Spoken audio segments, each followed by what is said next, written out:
about this. This is pretty awesome. Let's hear it, man. And, when you go to the thing and it closes out and then you got to stall. All right, here we go. KFAN welcomes some great shows to the Ledge Amphitheater.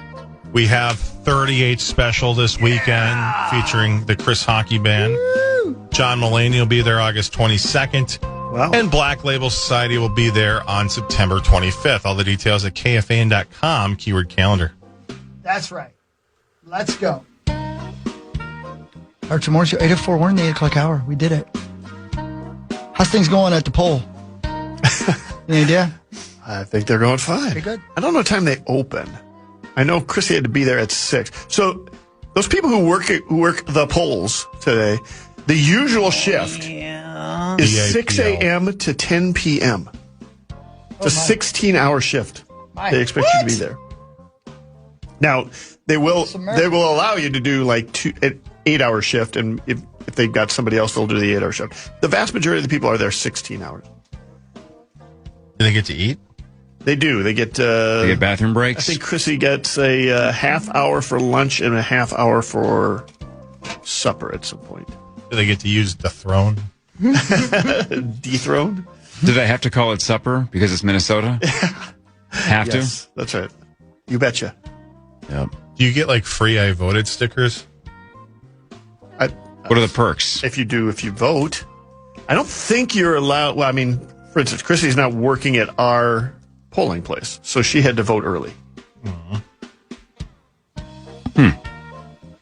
Which reminds me, I got to find time today to get to the polling. You want me to do it for you? You cannot. Why don't I just guess who you would have picked, and I'll do it for you. You're going wig party all the way, right? I'm going wig. You're anti-Andrew Jackson. I want the wig ballot, please. That's right. Okay. Yeah. If you haven't done it, you go in, you ask for a ballot for one party or the other, and then you put down your choices. So you can't do both. You cannot do both. So Have you ever been to a foam party? Ooh, foam party. I'm terrified right now. Gross. Why? I don't know. I don't. The Myth used to have them back in the day. I believe it. And I always thought about going. 16-plus foam parties. Oh, my God. How is that legal? God, What is a phone party? Foam. Oh, foam. I don't know what a phone party is. Foam. Okay, F-O-A-M. That's the new version of the key party. I think a phone party is where you just sit around your house and just zone out and look at stuff. Yep. Just suddenly you wake up and it's like 3 hours later and you haven't done anything and you're covered in feces. And your life is passing you by. But you saw some funny videos on Instagram. Yeah, sure. Yeah. All right. We ready for some Fan 5? Sure. It's time for Fan 5 on the Power Trip. Brought to you by the St. Paul Saints. Let's go, Saints. Good luck tonight. Field of Dreams game. They'll be back the 25th. Tickets at saintsbaseball.com. What are we doing? Who's pitching the Field of Dream game for the Twins? I don't even know. Oh, I can tell you. If you don't know, John, do you want me to tell you, John? Yes, I do want you to tell me. It's Thursday? For the Twins? Yeah. Meriwether Lewis. It's today. Happy birthday, Meriwether Lewis. Oh. Oh, for the Twins. I'm Twins. sorry. I think it's Taj Bradley. Oh, Taj Bradley. I think Taj Bradley's turning the rotation. I don't know that they'd announced yesterday, but yes. Okay. What do you think of Kalen Culpepper's weekend? Specifically, the home run to welcome himself to the majors. First hit is a home run. That was great. Glove work. I think he had a welcome to the majors kind of moment in Friday's game where he thought he had more time than he had. It turns out the Brewers are filled with guys who can run real fast. And he was maybe a little nonchalant or didn't understand the speed of the game and ended up costing the Twins a run with a late throw to first base. But I'm excited to see what he can do at shortstop. The question about him has been, is he going to be a below-average shortstop or an average shortstop or maybe slightly above average shortstop? And what he has shown in the minors is the question about him when he was drafted was not so much offensive. There were two questions. One was, will he have enough power? And the second is, can he handle shortstop at the major league level? And what he has shown throughout the minors is it looks like he can probably handle shortstop at the major league level. That question is still out there. We'll have to see how it goes, but he has thrived defensively in the minors. And he has also hit 20 home runs last year. He's up to 14 home runs this year in the minors.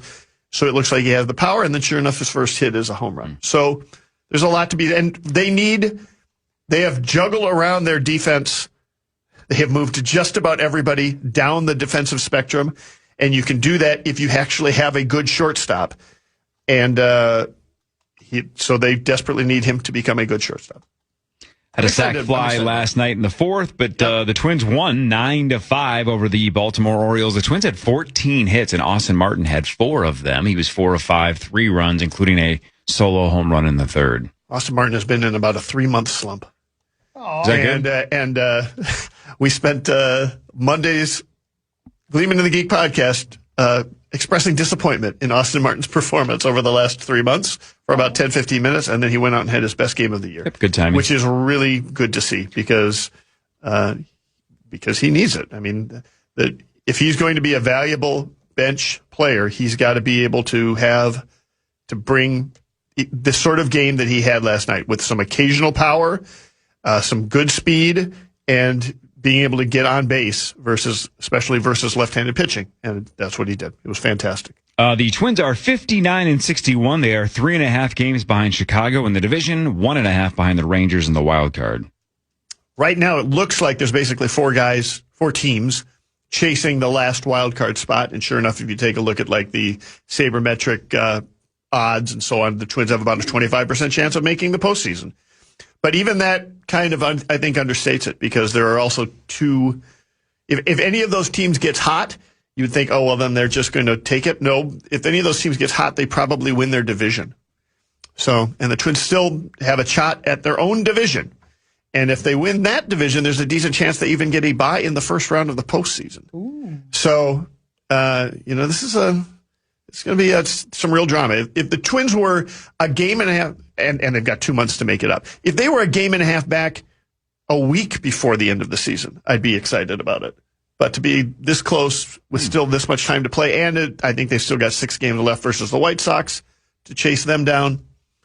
It's going to be interesting. They are heading into a tough stretch of games right now. For no reason, just because I stumbled across this. Let's try this. Let's test your baseball knowledge, right? You have a baseball empire that you have built. Yes. Marnie does too. On DraftKings, give me the heavy favorite to win AL MVP and the slight favorite to win NL MVP. The AL MVP is a heavy favorite. Boy. Why am I blanking? I'll give you a little hint. I barely know this guy exists, and Chris has never heard of him. Well, Bobby Witt's been hurt. Yep, Aaron Judge has been hurt. Witt is 4th. I have no idea who the third guy plays for. Never even heard of him. Why am I blanking here? Help me out. I got it. I'm blanking. If I give you his initials, it's too obvious, too. His last name starts with an A. God, Gleeman's loving this segment right now. Yep.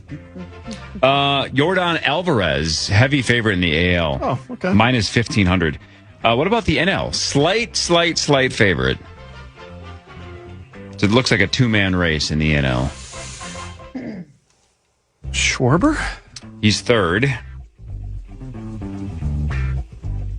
Would he be a good fit on the Twins? Shohei is 2nd. Okay. Just barely behind the favorite. Another Dodger? Nope. Callista Flockhart? Close. Pete Crow Armstrong is really? PCA. Is the just minor favorite. Just a little sliver ahead of Shohei. I mean, he's a hell of a player. He was the person who started in front of Byron Buxton in center field for the USA, Team USA, for the World Baseball Classic. So, yeah, dude has some skills. The Lynx are at Portland tomorrow at 9 o'clock. The Lynx continue to win 27-7. Marnes are in the postseason, which shocks no one, of course, but they have a playoff spot already clinched. They look like they're the best team in the WNBA. They whooped the Aces on Saturday, the Wings on Sunday. They whooped that ace. Yeah. They are. Were those statement games?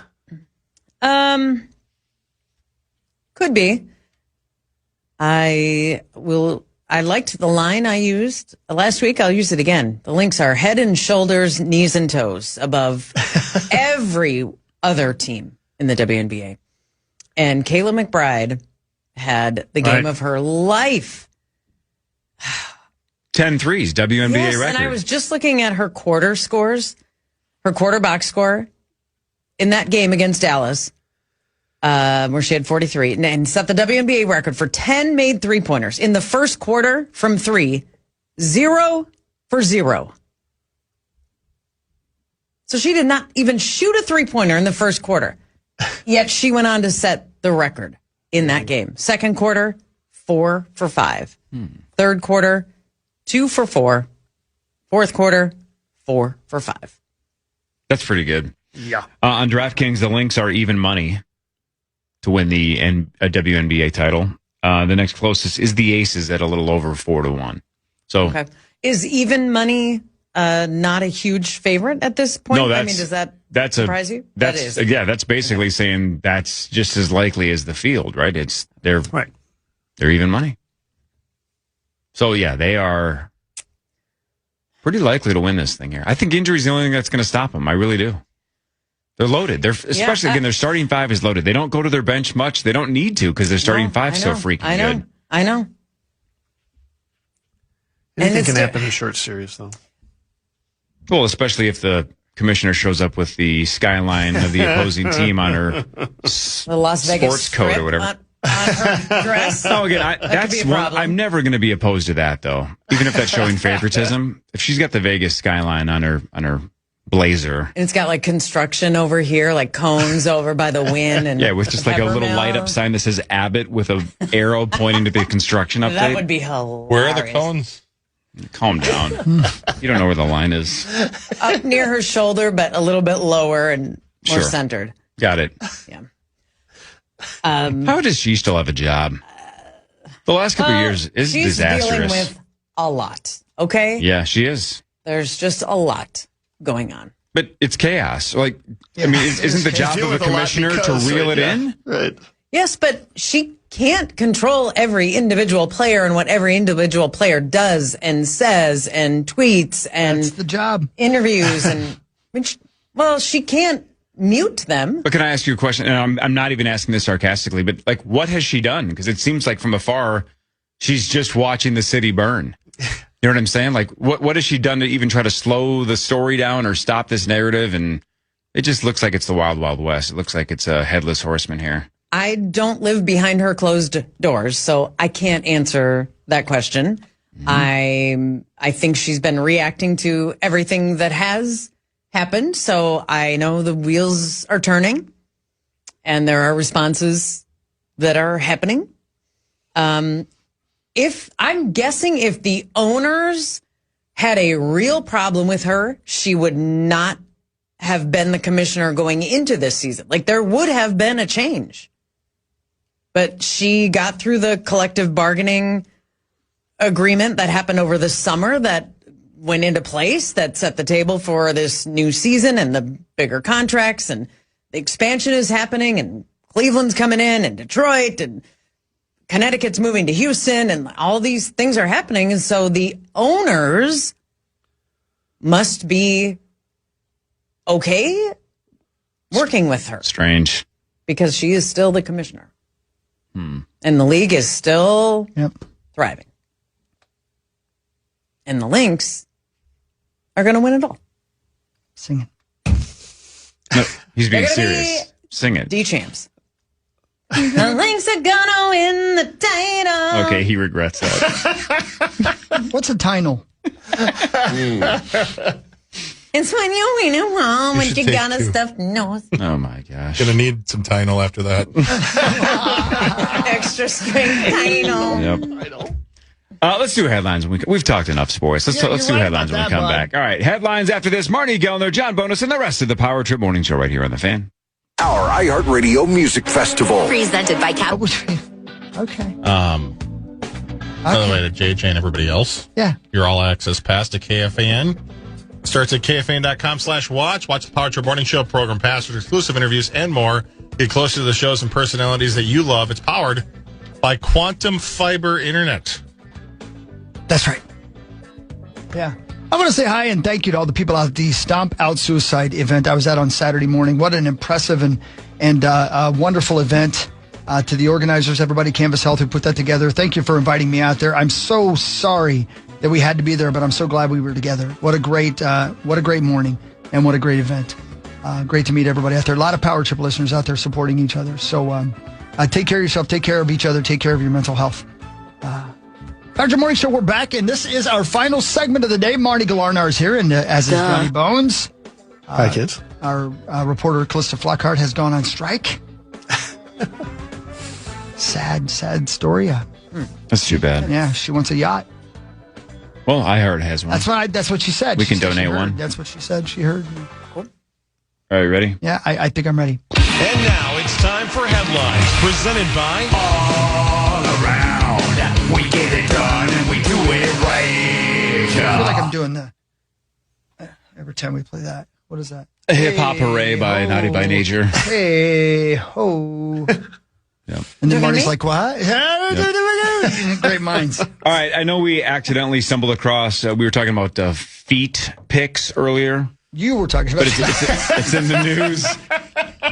Chris, this might get your attention, even though it does relate to feet. But former Baywatch star Erica Eleniak is joining OnlyFans and has promised naked feet.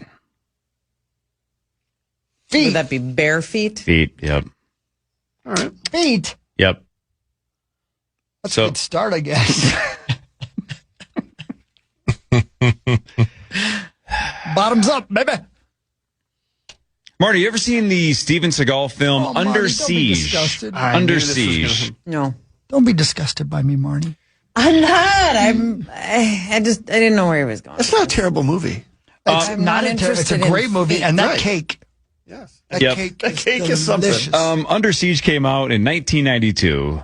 There was a young man named Corey Cove who was 12 years old. So let's just say Erica Eleniak was a game changer for a lot of 12-year-olds in 1992. What was that rated? Oh, it was rated R. Okay. I mean, it almost had to have Well, been. I mean, he beat a All lot right. of ass too. I mean, Yeah, it was rated R. let's go.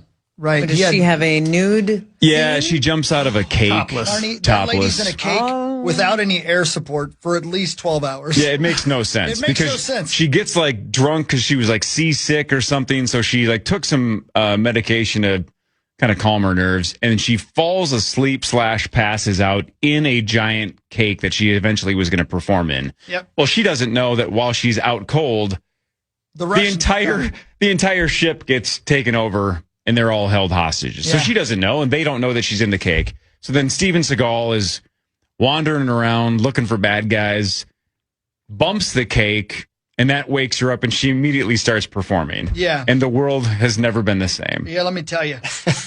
I love cake. Oh my. Okay. I love it even more now. Yep. This, you wanna this see a video picture may of be it? inappropriate. I'm going to close It's my very tab. inappropriate. Well, I mean, I closed geez. the tab. I mean, if you don't mind the female form, That was before, and she was. I don't. Do you mind? I don't mind at all. She was not on Baywatch at that point. She was on Baywatch later, right? That's correct. Yes, this was her debut. Didn't we learn the last time we talked about Erica Eleniak? Didn't we learn she was in E.T. when she was like 10, correct? I believe she was. What? I thought we talked about that. Really? Yeah, because obviously Drew Barrymore's the start, but I'm almost positive a very young Erica Eleniak was also in E.T. She was. Wow, was she E.T.? I don't believe so. She's pretty much the opposite looks-wise. Well, I mean, the ET's kind of hot. Okay, I don't know what you're into. I don't know either. You like the fact that his neck grows, don't you? I like that finger. Okay. He doesn't know the line. We Come set him on, up. dude. We did set him up. We did set him up. She's her. I mean, we saw that 10 minutes ago. Her credit in ET is Pretty Girl. Yeah, which is a creepy way to do that. Yeah, Because that means some casting director was like, let's call her Pretty Girl. Oh, my God. Pretty Gross. girl. But she had to be real young. Very young. Yeah, she must have been like 10 or something. But anyway, the point is now she's 56. Yeah. And She's already done nudity, but now she's going to OnlyFans for feet. Man, and she's going to make a freaking fortune. It's incredible. God, guys are gross. How humans are different. Because feet do nothing for me. Same. I don't get it. Not a thing. Not one thing. I don't I'm get glad it. she's got them. Right. You know what I mean? She can walk that. You spread over here. Okay. And speaking as a lady, if there is a body part that I talk slower could show for money, I would consider my feet. Sure. I'd have no problem. I'm going to do it for free. No shame, right? Yeah, no problem with that. And I love Zach's theory about feet. Give that away for free, or Hawk. Hawk, you just, yeah, exactly, dude. I mean, that's like Girls Gone Wild without signing the agreement to Joe Francis or whatever his name was. That's like a Costco sample right there. Baby. Exactly. But Marnie, Zach's theory about feet is correct. That if you had any fetish in the world, the best one to have would be being into feet, because you could just look at them all the time and nobody would know that you're like, why is that guy staring at my feet? Yeah. I don't know. It's weird though, man. He's into them, but you don't know that. You go to just go to the beach and see constant naked feet, bare feet everywhere. You don't have to pay for them. Go to a locker room. The stuff that Chris is into, you have to pay a fortune to see. It's just making me poor. But feet people can just, I don't know, probably should just move to San Diego and see what's going on the beach and just go every single day. And there's just feet all over the place. You work at 3 different Foot Lockers. There you go. Shoe store. Right. Yeah. Like but we need those people. I mean, why would you work at a Foot Locker if you didn't like feet? Yeah, man. Right. So Victoria's Secret. I do think it's interesting, though, that somebody that's done nudity is doing OnlyFans and not perpetuating the nudity, because she would make even more if she did that. She has done nudity? Well, yeah, she was Playboy and Undersea. She's done nudity. It's worth seeing. She's 56. Oh, okay. Is she holding up? Is that Brian Oak? Is she holding up well? I am. I'm saying my point is I was much more willing to have my body on display when I was 20-something than when I am 50. Well, you don't look like Erica Leniak. Well, no, I never did. I hope you did. If you did, Chris would have dated you. I'd be questioning things if you did. Yeah. So I'd be like, you know what? Maybe Zach's right. Has anybody got a cake? Get in there. The Backstreet Boys are going to do New Year's Eve at the Sphere. Right? I know Parker and Taylor, right, just saw Backstreet at the Sphere. Everybody says it's an awesome show. That residency just keeps on rolling along, but they're going to do New Year's Eve at the Sphere. It's so crazy because, there's so many bands that, like Kenny Chesney, surprised me that it went so well at the Sphere because he jumps around the stage so much. And at the Sphere, there's no reason for him to do that. You know what I mean? Like seeing the Eagles at the Sphere was perfect because they just stand there. And you don't look at the band at all while they're playing. You're watching everything going on. So seeing the Backstreet Boys, they might as well be backstage. You know what I mean? Sure. Sitting in couches, signing. Could this be the future of how concerts should go, in that you eliminate how you have to send 8 trailers ahead to get the stage and I think it's great. Yeah. Everybody says it's an unbelievable experience as the concert goer, right? Yeah. And it's all technology. For sure. I mean, it makes all the sense in the world, especially as an aging rocker, as a band that has a hard time perhaps with the travel as much as possible. And if you have a big enough audience that's willing to fly somewhere to come see it, why wouldn't you want to do that? Make them come to you. Right. I think it's great. And what better place than Vegas? Exactly. Amen. And if you're the venue, you can go the turnover from night to night to night. If you wanted to, you could have 7 different shows in 7 different days. And the turnover is essentially just, hey, where's your memory card or whatever you have the show on, whatever piece of technology. Yeah. Yes? Yeah, completely. Because the actual infrastructure does not change. Yeah. And Vegas is going to have to keep thinking of things like this as well, because as almost every state in the union, except for Minnesota, has legalized sports betting, right? And there's casinos all over the place. So it's like back in the day, the only way you could go bet on sports was to fly to Las Vegas. Now you can do that anywhere. So you have to have more reasons than just gambling. It's got to be world-class restaurants, world-class entertainment, world-class experiences. It has all of those things, but let's keep it going. Sure. Yeah, man. I mean, look at Mystic Lake. Yeah. Right? That's just what they built. You got it. I will look at Mystic Lake. But we did a story, I feel like, I don't know, a few months ago, that there was another sphere concept being built. In Arlington, outside Virginia, of just outside of D.C. That's a little smaller version.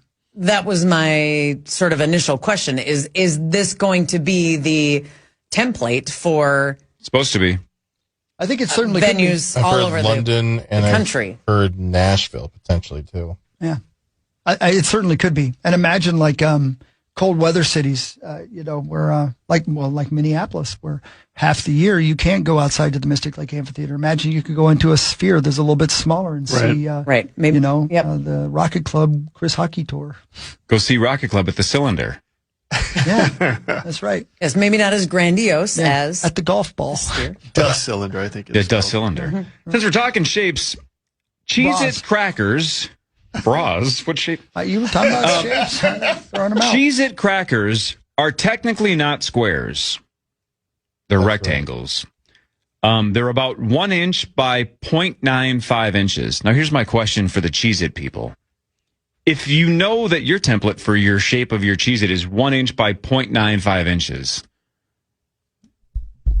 why wouldn't you just make it a square? Yeah. Why don't you go 1 by 1? I don't understand. There must be a reason for it. I'm wondering if during the production process at some point you need them facing a certain direction. Yeah, something like that. Something to do with the machine that makes them. Some way to... Yeah, because there's air in there.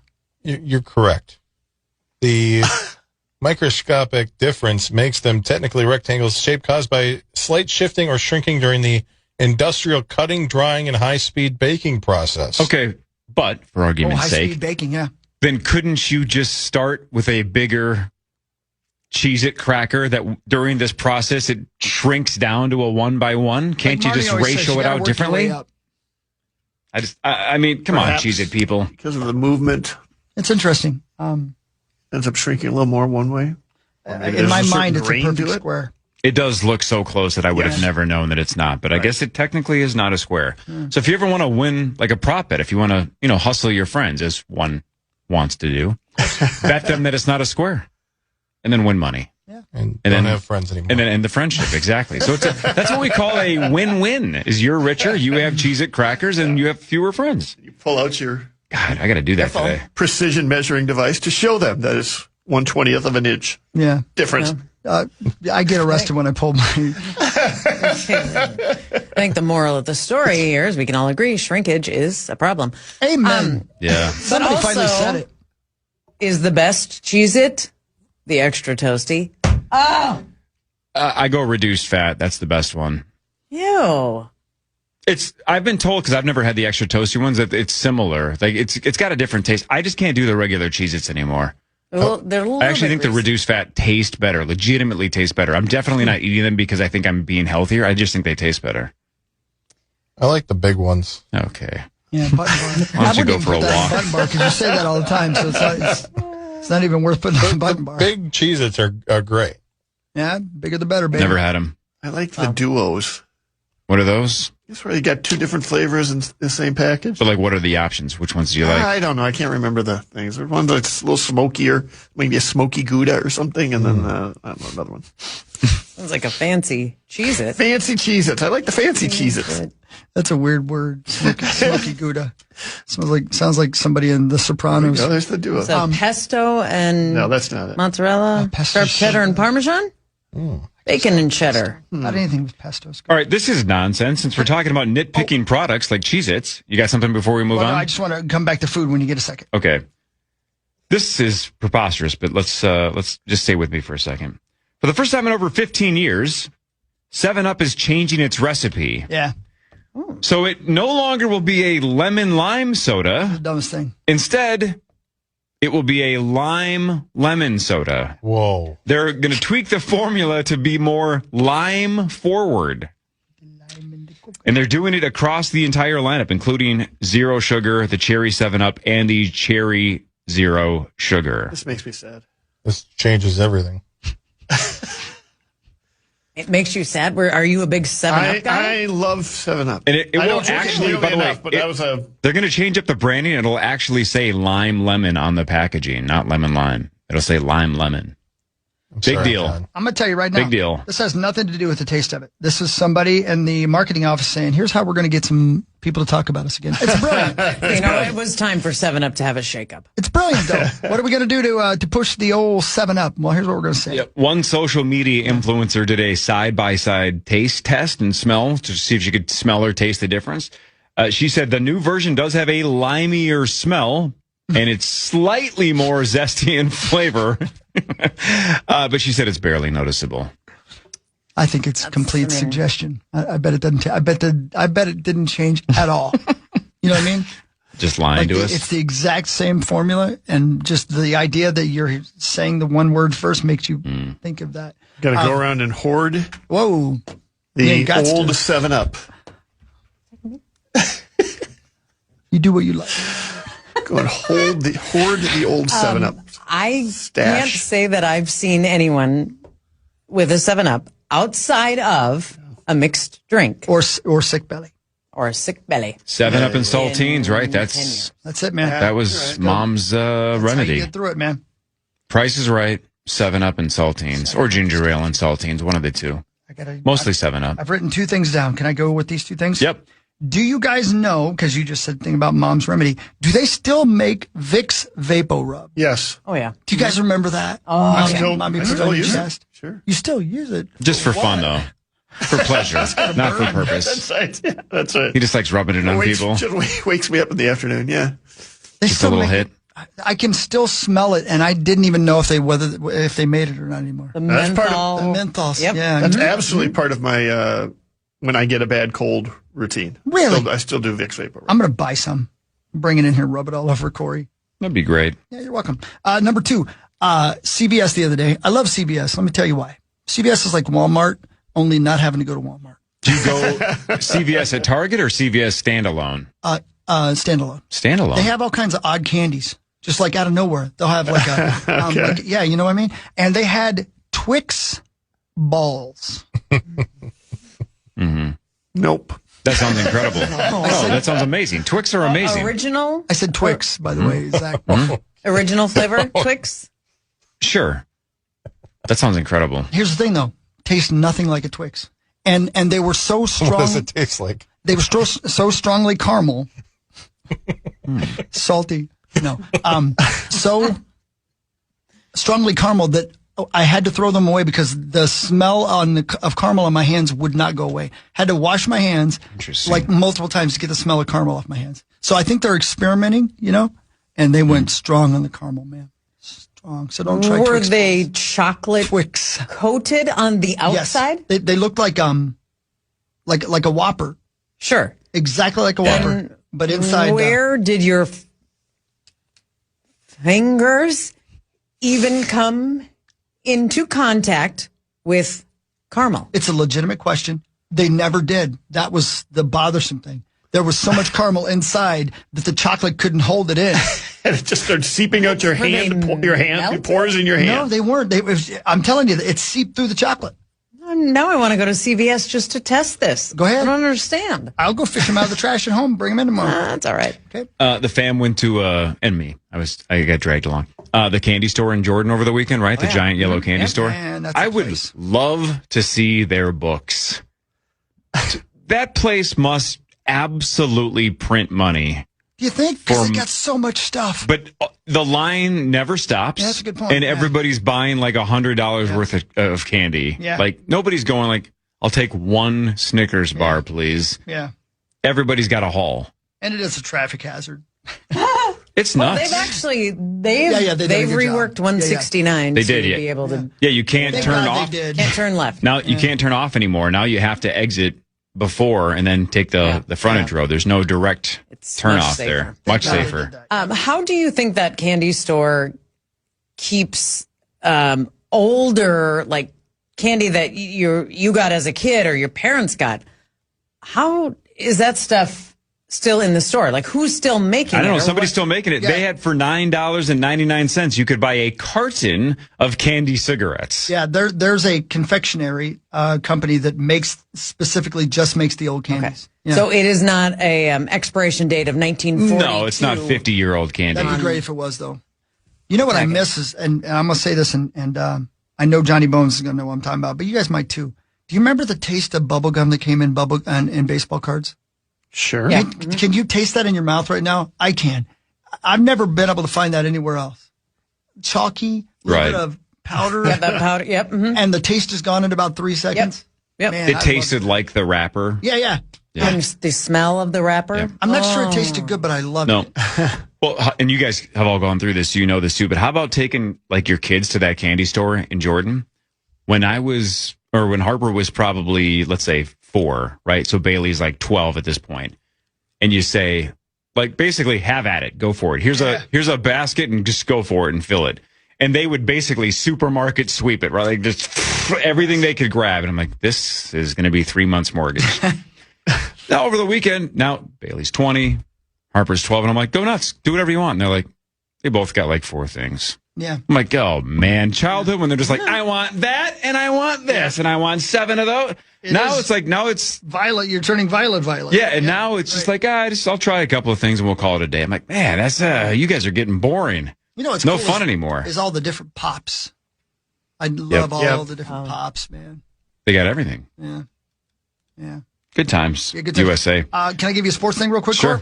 NFL head coaches will now be able to designate an assistant who's going to handle the task of throwing the red flag to challenge a call through instant replay. So additionally, right? So they both can do it. Yep. I'm surprised that it hasn't been the case in the past. It makes perfect sense. Why not? Yeah, right. As long as obviously that would be one of those, like the head coach better be 100% cool with your choices, but that's you just put somebody in charge of that you trust.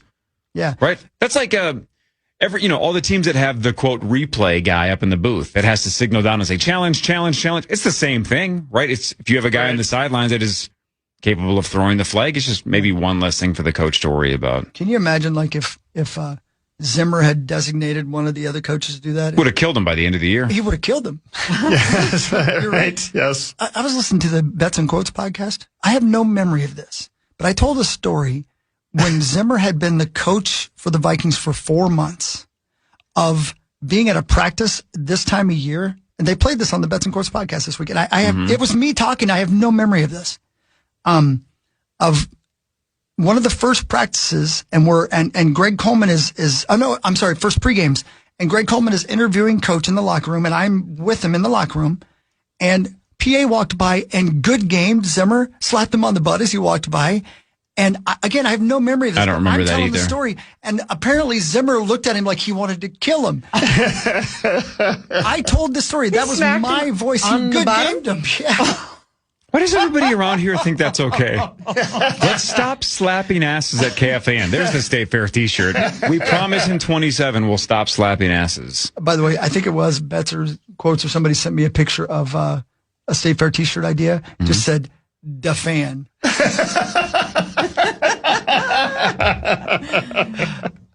That we'd have to be capital D words to do that t-shirt. But that'd be fun. Trolling Marney. Anyway, back to you.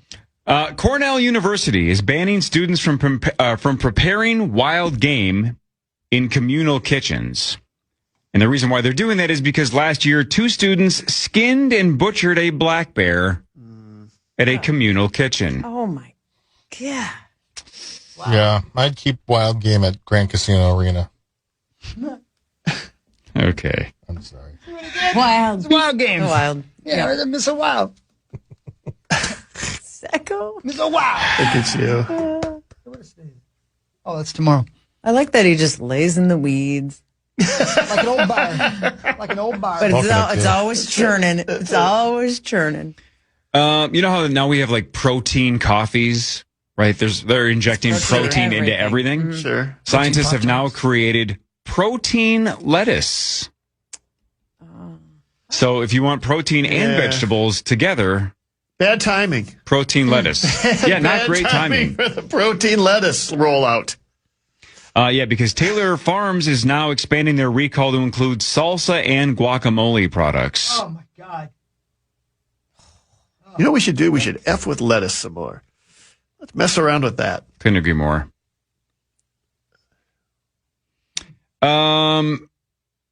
Do you guys believe in general that the youngest sibling is often the most spoiled? Yes.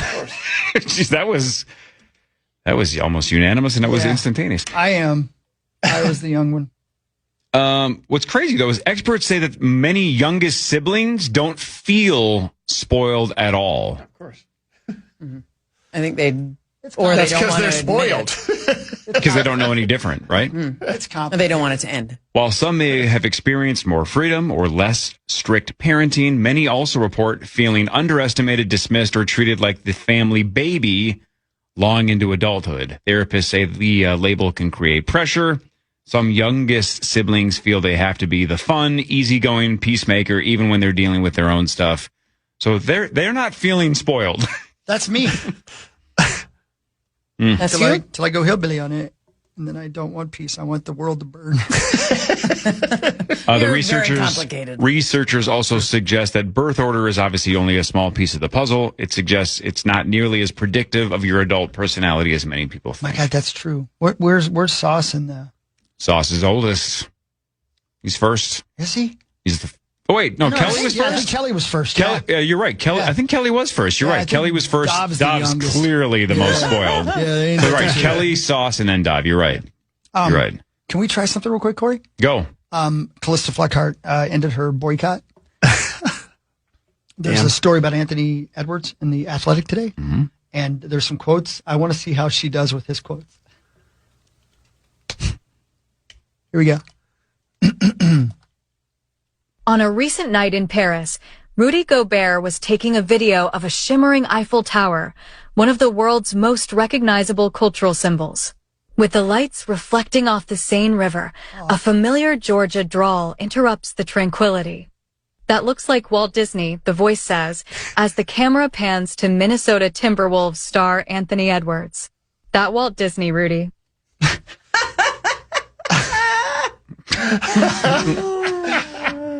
That's Walt Disney, Rudy. I've seen the video, and it's if you know how Ant talks, he's like, that Walt Disney, Rudy. And Callista she nailed it. I think she nailed it. You think so? I think she did really well.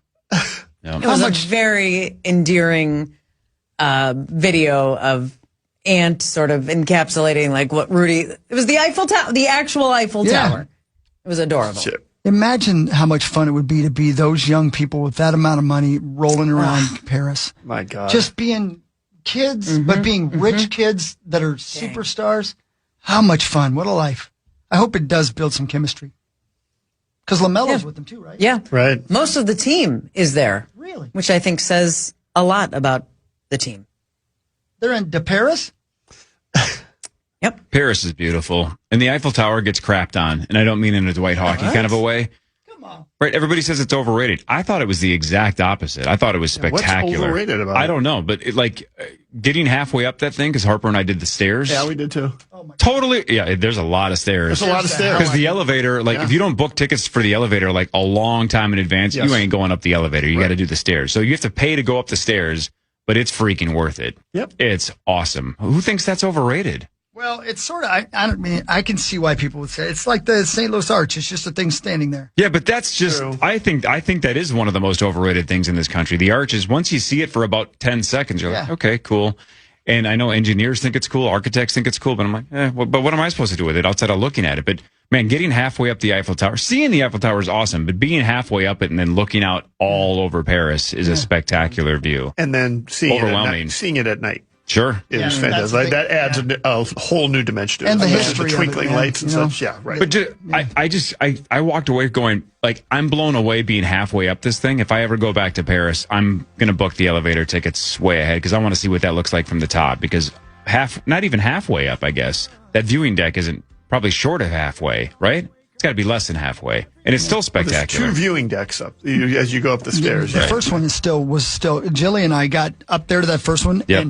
And you know how it's a grate, so you can see the ground. You can see the whole through, time. right? We had to talk each other. But we thought we might have to live there forever. We were both so scared. Getting a little nervous. That's right. Yeah. Spectacular. Good news, real quick on the way out. Okay.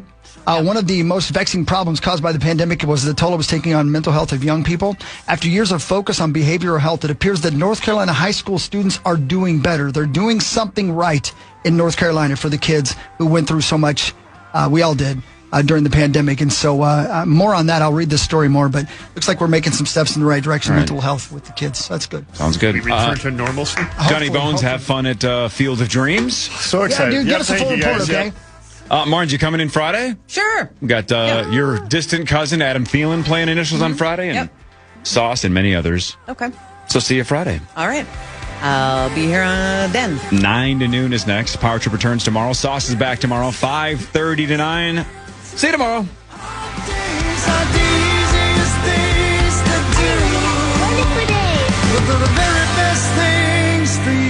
too, have a great day. Love you. Bye, everybody. From the 1-800-ASK-GARY traffic